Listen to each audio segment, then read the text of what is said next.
Hi, everyone. Welcome. And I know they've already reminded you to turn off your cell phones, or at least the ringer. But if you could take a moment, just to check that you've done that, and feel free to take pictures and tweet and tag both of them, because they're amazing people on Twitter if you're not following them. I'm Cheryl, and I'm here to moderate the panel. And let me introduce the two of them real quick, and then we're going to do like fun readings. Jami Attenberg is the author of 8 books, 7 of which were novels. A few of them were national bestsellers, and all of them are sharp and darkly funny. Her 4th book, The Middlesteins, was a finalist for the Los Angeles Times Book Prize for Fiction, and her new book, which launches this week, is a memoir titled I Came All This Way to Meet You, Writing My Way Home, and has already been getting rave reviews today in USA Today, The Guardian, Chicago Tribune. So, and you're among the first people to get it and get it signed by her. So it's in the book tent. And Deesha Philyaw is a columnist and public speaker. And her debut short story collection, The Secret Lives of Church Ladies, which is hilarious and amazing and just also, it'll touch you and move you in all sorts of ways, was a finalist for the 2020 National Book Award in Fiction and won the Story Prize. If you haven't read it, you must. There's a lot of sex in the book.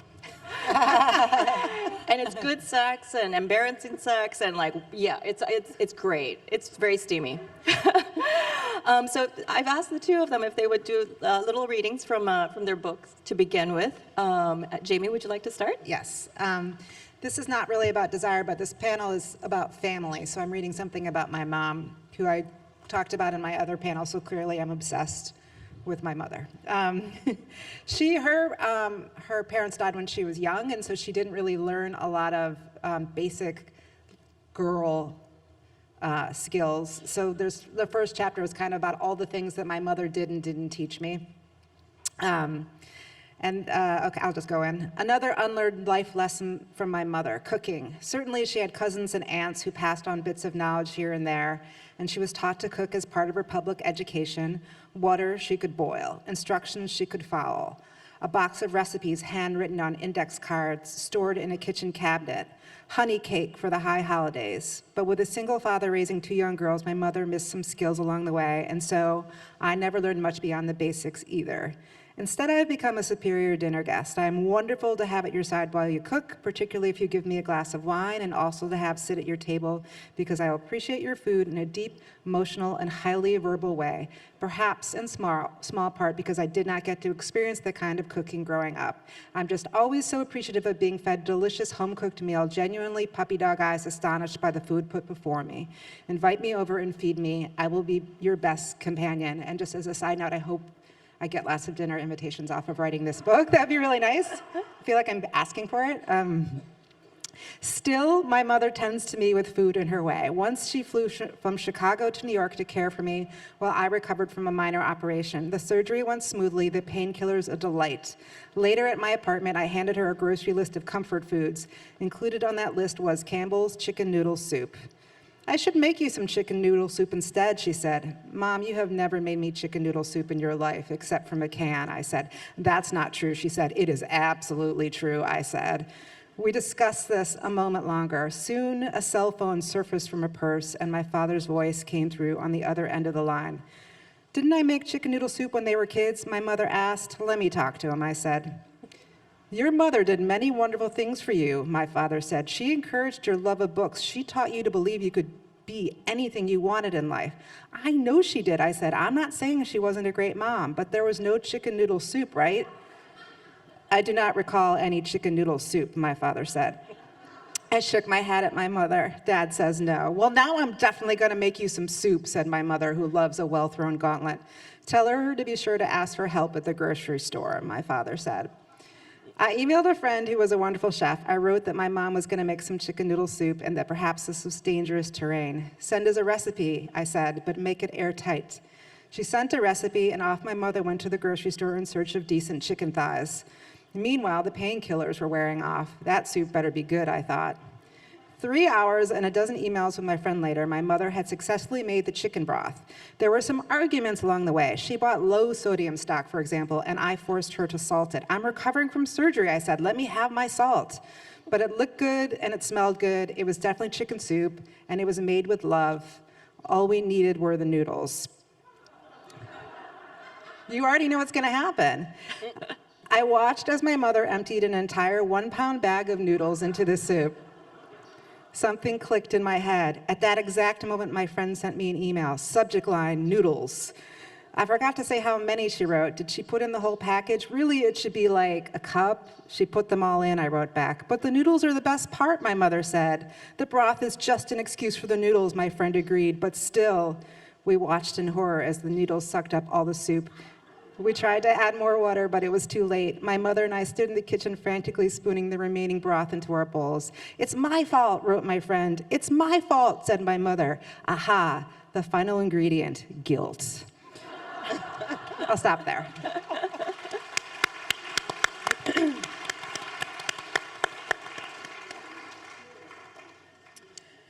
Okay, I'm going to read an excerpt from a story called Snowfall. And I'm reading from the middle, so all you need to know is that our narrator is a woman named Arlita, and when she refers to we, she's talking about herself and her partner, her girlfriend, Rhonda, and they have relocated to the south from a very cold place. We were born and raised in warmer places, Georgia and Florida. Warmer, too, in the residual charm, polite smiles, and gentility of the white people whose ancestors owned ours. In the South, the weather does not force tears from your eyes, causing the faces of passing strangers to register worry about you for a millisecond.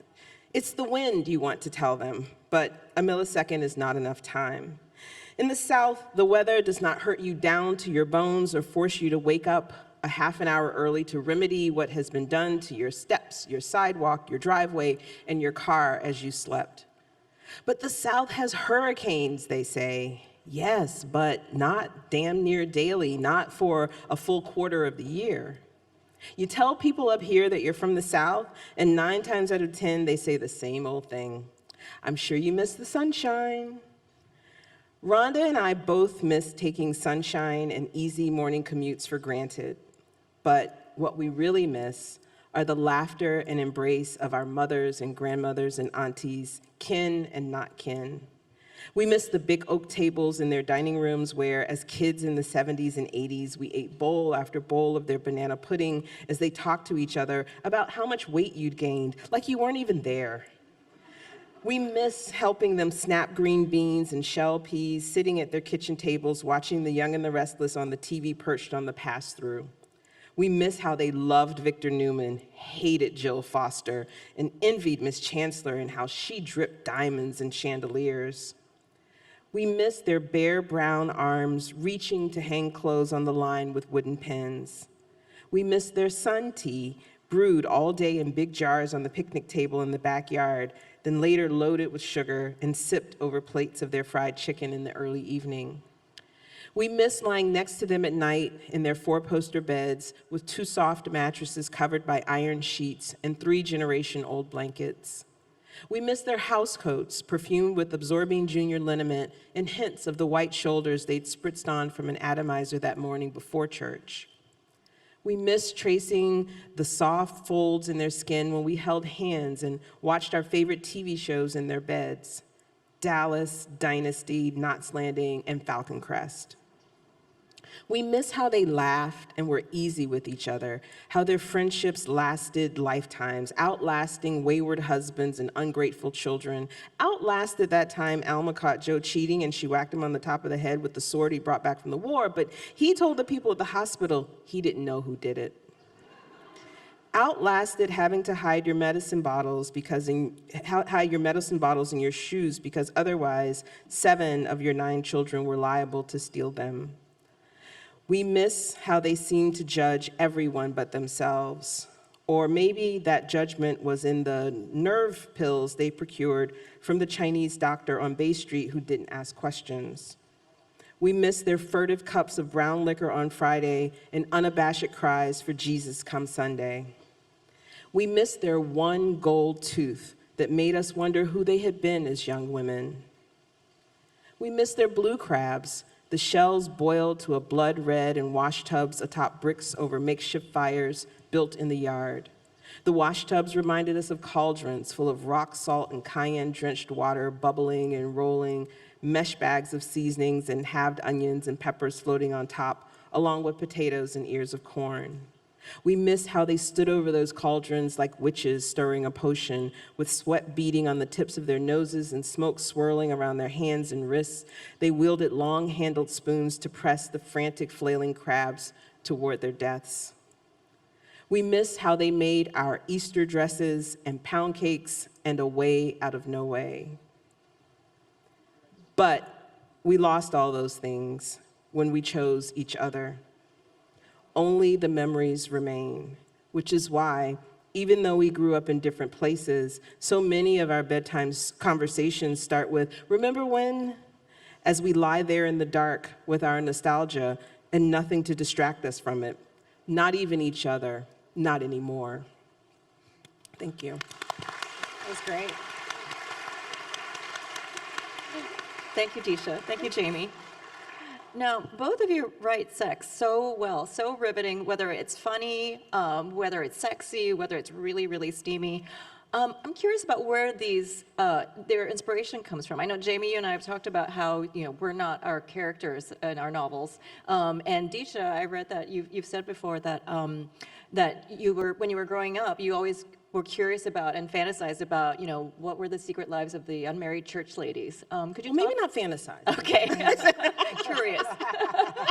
So where do these stories come from? What inspires you when you're writing about sex and desire? Well, that was obviously a memoir, but in the past when I've written fiction, I was talking about this a little bit the other day on my panel with Judy, but it feels very normal for me to write about sex because everybody does it in one way or another, in one variation or another. And so it feels like a really great way for me to get to know my characters. And sometimes I write sex scenes and just have characters have sex and never even use it, but just like to see what it would be like if this, and to get to know my characters in that way. So it feels like a part of the process for me, no matter what, that everybody kind of has their areas of interest, their sweet spots. Like I like to write about food, and I like to write about families, and I like to write about sex. And usually when you read one of my books, those areas are going to be covered in it. I don't know if it's just, I having read your book, I feel like those areas are also of interest to you, too. Yeah, and it's, people ask like, why sex, why food? And I said, I'm from the South. That just, but you're not from the South. No. So, but, so for me, it's just cultural, and so many of my memories have to do, with food. And then the sex question, I've gotten it in conjunction with the fact that my book is also about religion, and specifically the Black church. And so I kind of flipped the question that has been asked, like, well, why are you so obsessed with, sex in this?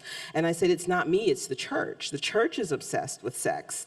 Mm-hmm. And I think that is what kind of fueled my own preoccupation with it from the time I was very young, because we're getting all of these messages, and I don't know if you got this, about what not to do. And so it's not sex as a source of pleasure or, as a source of that kind of richness of who we are as human beings, but as warning, as, caution, as danger, which of course as kids, it makes you gravitate toward it even more, and the curiosity of it. And so having, all of these rules in my head, and then seeing these women, and then wondering like, well, what does that mean for me? So if you're not supposed to have sex until you're married, and I see all of these women who aren't married, and then I know what masturbation is, and so I'm like, do they masturbate? So it just became this kind of preoccupation. And so when I, look back at my, childhood memories, that's what's there. Mm-hmm. Now, we're supposed to talk about family. And family is so central in your books, especially your memoir, and then your book especially. And in all of your books, there's when it comes to sex, like sometimes in family especially, there's a fear of not meeting family expectations, there's shame, there's guilt, and and in some cases, what's illicit makes like something much more delicious. Can you talk about the secret aspect of sex as explored in your books? And Jami, your fiction as well. I'm thinking about it a little bit. There's not a lot of sex in my memoir, but there are. It is kind of weird to write about I'm thinking really specifically of my book, The Middlesteins, which was my fourth book, and picturing these like, even it wasn't my family at all, but it was set in the community where I grew up, and it was, you know, a nuclear family, a mother, a father, a daughter, a son, and I sort of was picturing these people the parents kind of having sex. I wasn't picturing my parents having sex, obviously, they're not, but there was something that was like very freeing about like imagining older people being sexual beings. So I think that was maybe part of it, and like that moms could be something more, and then dads could be something more than like what we expected and what we had anticipated from them.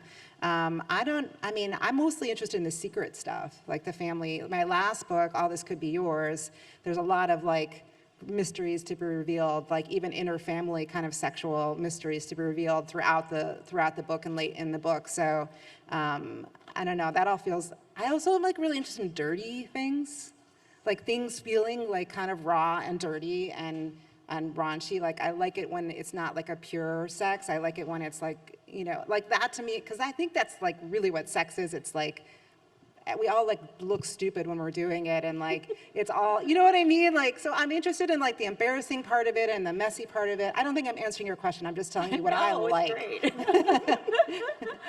You know, and so, but yeah, I mean, it is like about families, but it's like, I do enjoy writing about families, but they're all just human beings in the end, and everybody gets naked in the end. I think where family and sex kind of intersect for me is the family, in particular mothers, transmit culture and religion in ways that fathers don't, just not to the same extent typically. And so the things that we're taught at church are reinforced at home, and then the things we're taught at home are reinforced at church. And again, so much of that is prohibition, and so much of that is around sex. And something that I took this class at the Incarnation Institute for Sex and Faith, which is an actual place, and I recommend you all check it out. And they offer some classes, and they coined this term, the unholy trinity, which is fear, guilt, and shame. And so those are the three things that unfortunately are often used in the Christian church, and especially the traditional evangelical Christian church. So when I say the church, that's what I'm talking about. And those three are used to enforce, you know, behavior, or to correct behavior, or to punish behavior.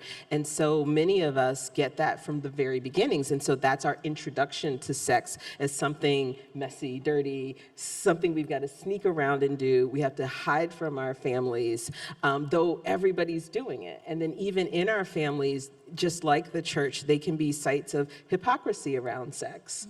And so to me, that's just a rich minefield. Anything where you have people being afraid or feeling guilty or ashamed, Yeah. that's a story. Yeah. That's a lot of layers. Thank you for making my answer sound more interesting than it was.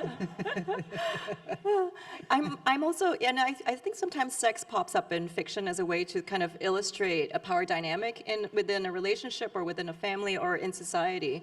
You know, in both your novels, you know, I feel like, you know, like when someone has sex with someone else, like you can kind of sense like who wields the power in that relationship. Or also it can be used as a tool to kind of talk about, illuminate class or social or racial differences.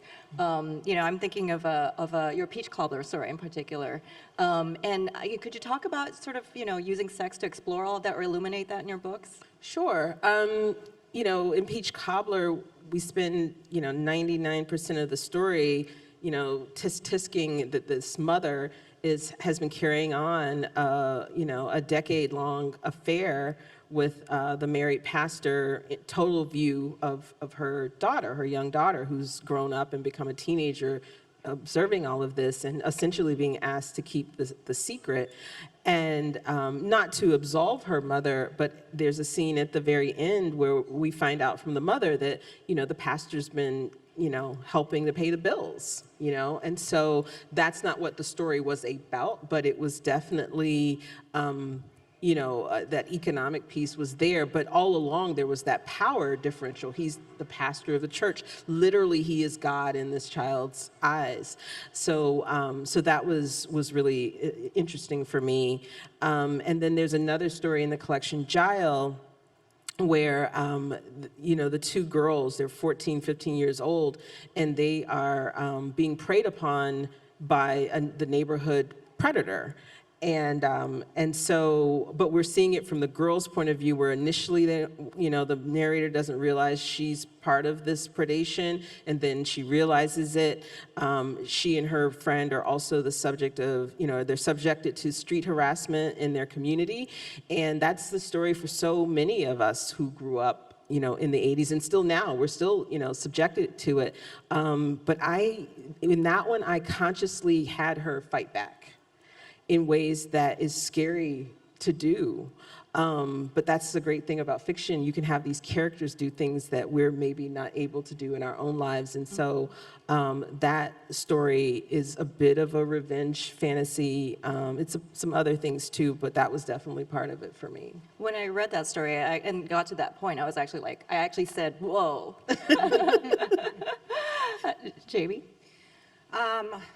Are you asking about power dynamics? Yeah. I'm just trying to think, because I'm sorry, I just keep leaping away because it's different than what I'm here to, the memoir, and I do talk a little bit about power dynamics in the memoir, but I think we're specifically talking about fiction here. I guess I'm thinking about All This Could Be Yours, which was my 6th book, which I think they do have for sale there, which we talked a little bit about the other day with Judy on our panel. And there is a lot in that book about the character Andrea is a very sexually assertive person in her life, but she's also, you sort of see her through her life in her childhood as time goes on. In the book, she sort of flashes back to herself being chased after by men, growing up in New York City and being a young woman in New York City, and having, and then her mother having men in the house who sort of make passes at her and things like that when she's younger and things like that. And she's able to sort of get her way out of it, but it is something that haunts her throughout her entire life. And you don't really realize that that's kind of part of the reason why she is the way she is until you get to the end of the book. Because I didn't even really want it to be necessarily the hugest defining part of her life, but it is something that is so many women go through it when they're young. I think I'm 50, and I feel like I've been getting sexually harassed for 30 years of my life, probably. The minute I had breasts, I was immediately gonna be a target. So I think it's it's so natural to write about that, to write about, no offense to the dudes in the audience at all, but it is something that we're raised to learn how to deal with. Mm-hmm. And you write about it so well in your memoir. And I was wondering, was it different? Was it more difficult? Was it easier to write about sex and desire in a memoir as opposed to fiction? I know you mentioned that you had originally 20,000 words more, and a lot of that, some of that was sex, and you cut it out of your book. Yeah, because I wrote more about my sex life, and at some point I was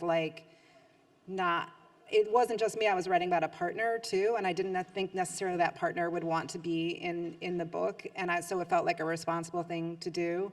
And also maybe you guys didn't want to see me in that position, in my... No pun. Right? Whatever position it might have been.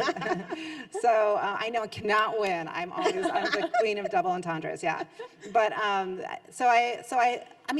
have written about my sex life before, and I'm open about it because I am a grown woman, so of course I've had it.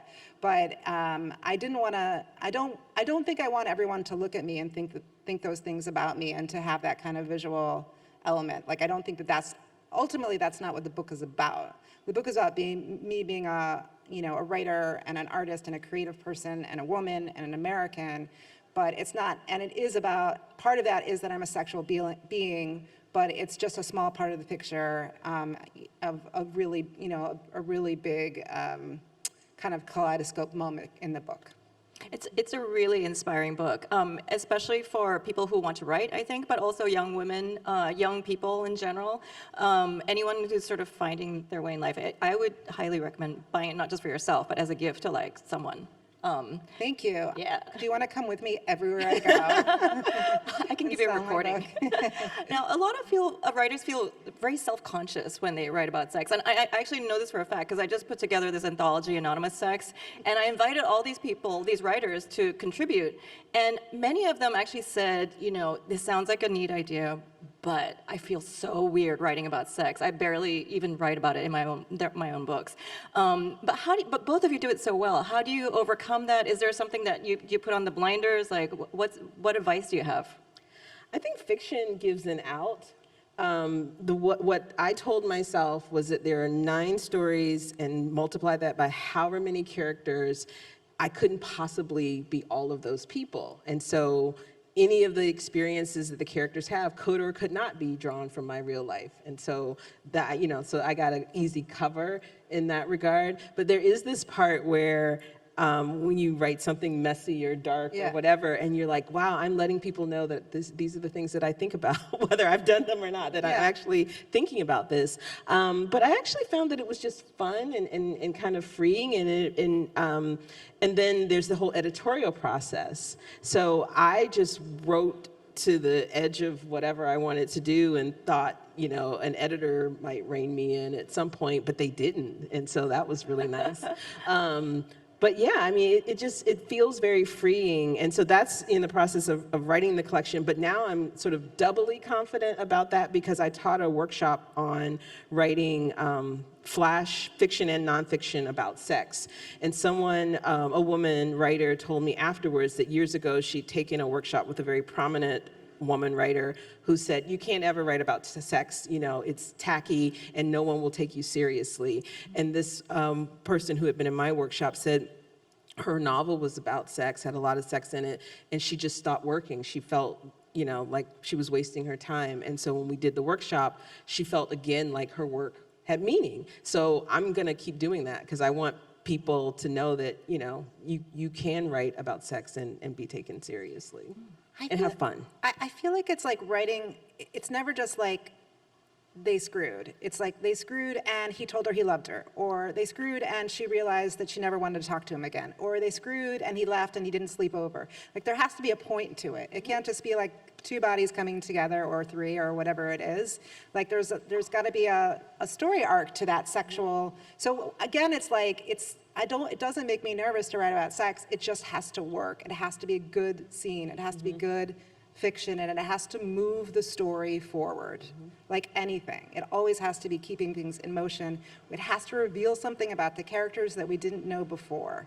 It has to be a piece of the puzzle of the book. And then if you can just sort of say, is it working? Rather than, and like usually it's like also like, did it make me laugh? Did it turn me on? Did it make me feel sad? Those are good sort of questions to ask about a scene. But I would ask that about literally any scene in the book. We're going to take questions in a second, but I'd love to hear, what you're working on next, because both of you are constantly working, constantly busy, and I'm curious what happens next.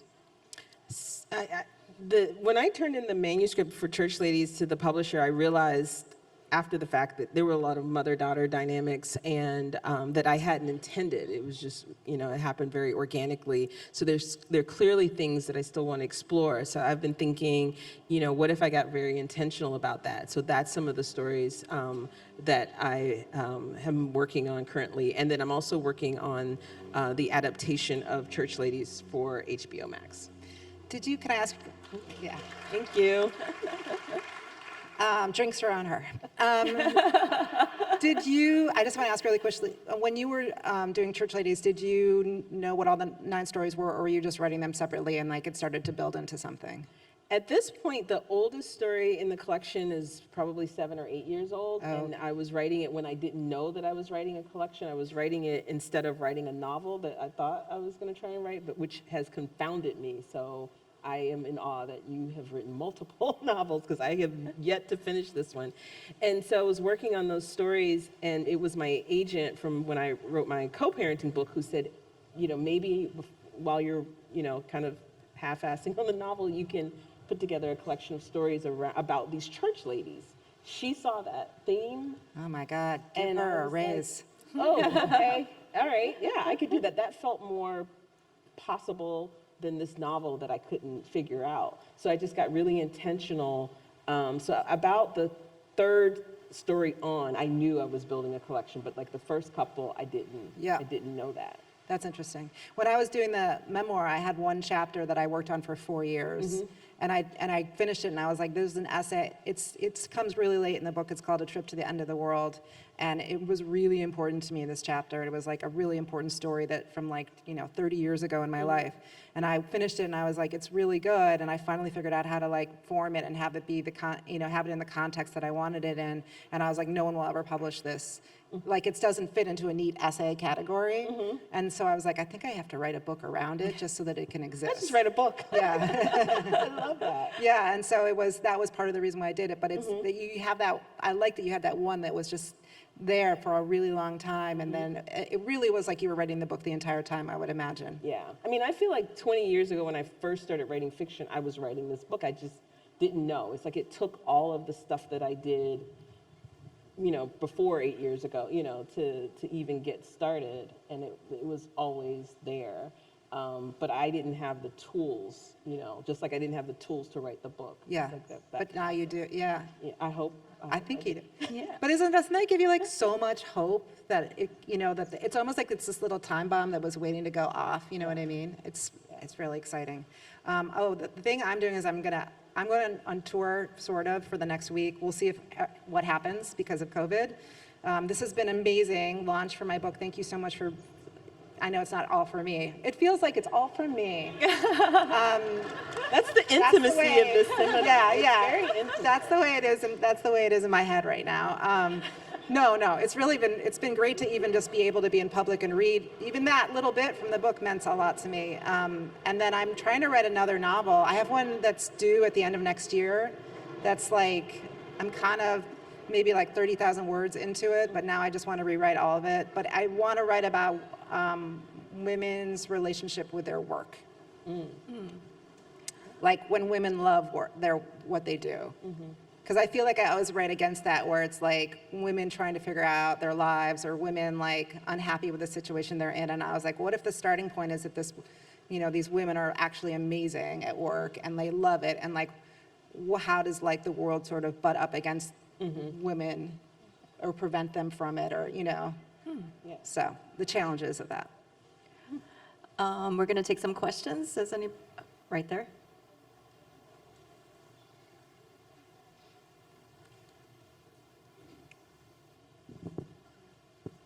Deesha, I noticed that in your earlier reading and in this reading that you've written specifically pieces in second person and in first person plural. And I wondered about your decisions on doing that, and if it had anything to do with the sexual content of those stories. One thing I've found that sometimes when I employ second person, it's to give that some distance. But I usually do that in nonfiction more so. I'm writing about something that's just really hard for me to write about, and second person feels safer. But in fiction, sometimes that's just the voice that I hear first. So it doesn't do the same work in fiction for me than it does in nonfiction. So.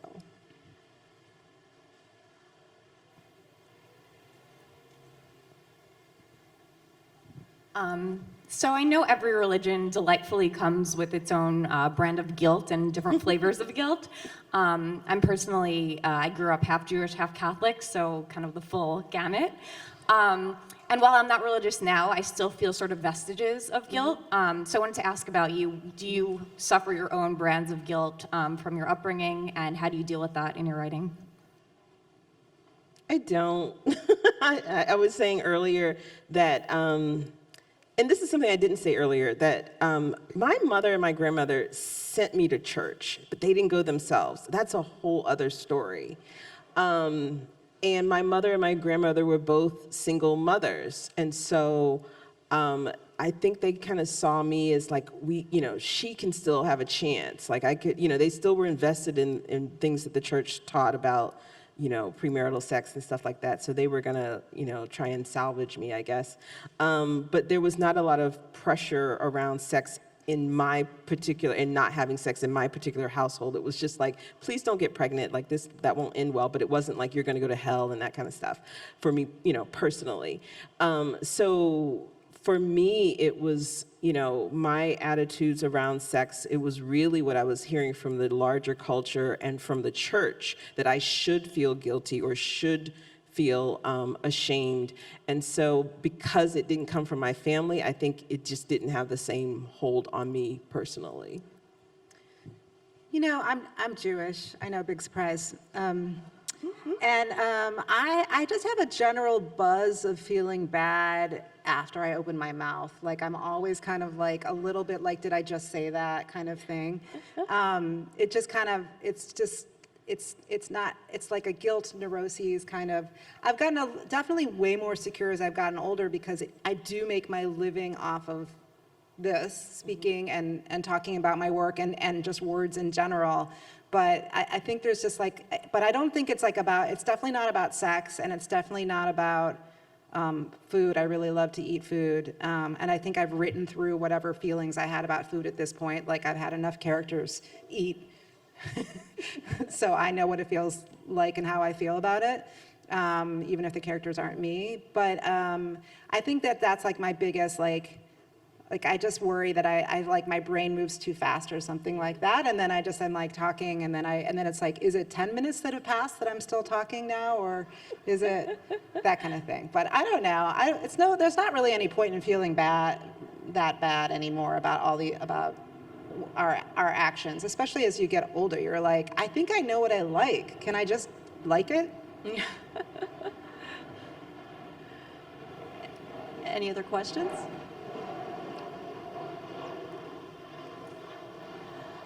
One in the back. I just want to say also, I remember that my grandmother talked a lot, and I remember my grandfather used to say that my grandmother had the talking disease. Which is really terrible, but that's something I learned as a kid, that you were you could talk too much.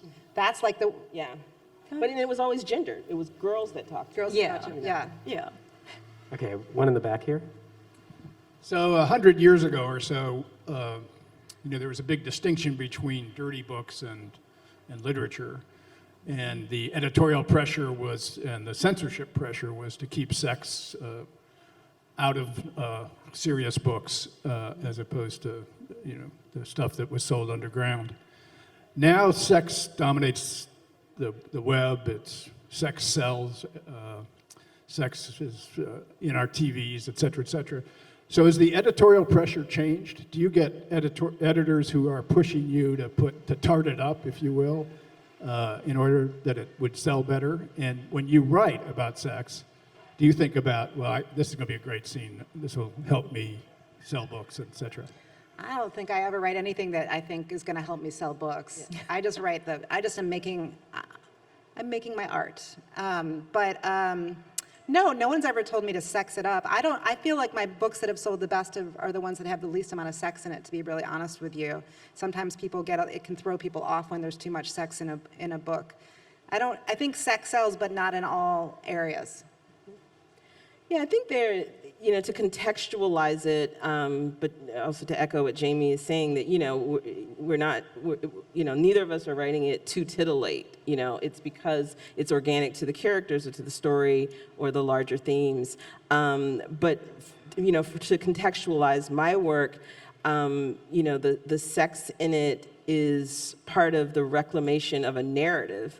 The justification for American chattel slavery was that, Black people weren't actual human beings. And then the rape of, enslaved Black women, we were unrapeable because we weren't actually human beings, or we were hypersexual beings. And so for me, sex, where I get to control the narrative about Black women's sex lives, is really important.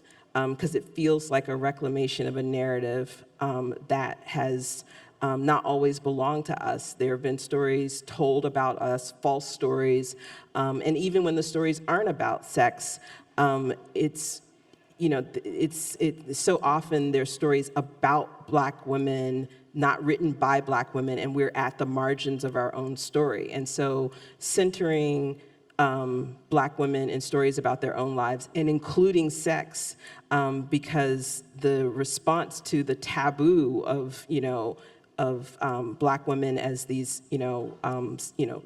unrapeable, promiscuous beings, the response was to make us saintly and completely asexual, and the mammification, and we're just matronly. So to actually write about us as sexual beings is significant. And so it, for me, it doesn't have anything to do with the marketplace in terms of sex selling, but in terms of reclamation of a narrative.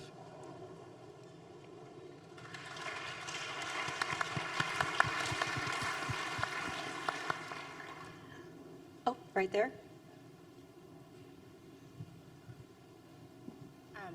As far as family secrets are concerned, and maybe this is more memoir talk, but I think it infiltrates both, but where do you kind of draw that line of the family secrets that you're willing to share and the ones that you're going to keep within the family, I guess?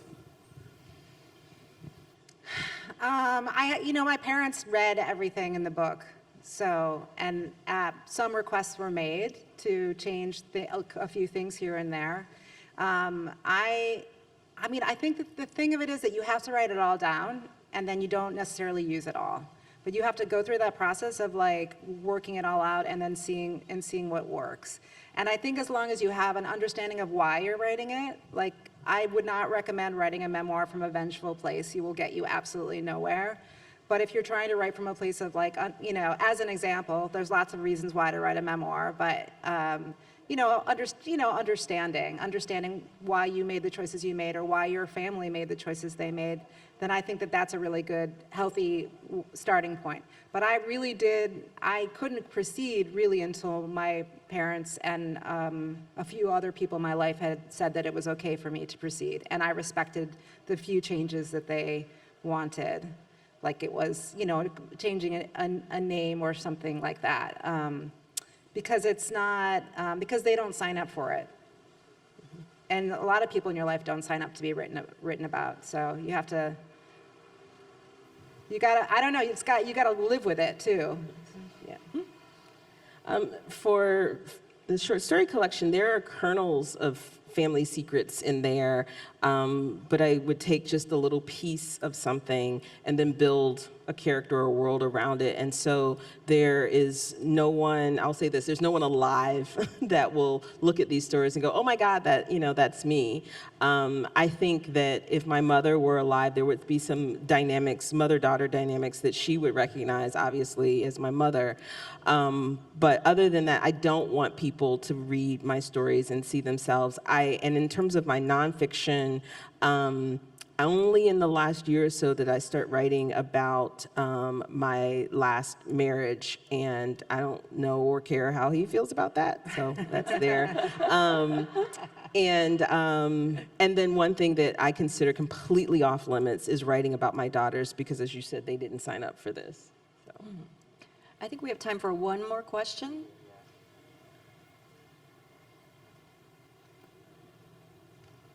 Oh, right there.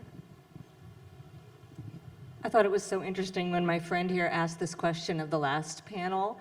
Do you ever write under the influence of anything, and does it help? Just coffee. That's it. I write early in the morning. I think there have been times, maybe it'll be times if I'm at, it's been 2 years of COVID, so I'm not hanging out in a lot of airport bars anymore, but that's a good example if I'm traveling or something and I want to whip out my journal and I have a glass of wine or something like that. But honestly, it's my job. It's my day job, so I'm not drinking during my day job, I'm just getting up and really taking it seriously every day, and no judgment if people do drink while they write, but I don't think I would write very well. I don't write very well under the influence. I always think it would be cool. So I try, and then I just fall asleep, so nothing gets written, so unfortunately. Well, thank you so much. And everybody, their books are for sale. Deesha's amazing book is there, and Jami's amazing books are there. There are several of Jami's books, and I would highly encourage buying all of them and getting an extra luggage, a piece of luggage if you need. And my book, new book, Anonymous Sex, is back there too. So, so please show them a lot of love, and thank you so much for coming. Thank you.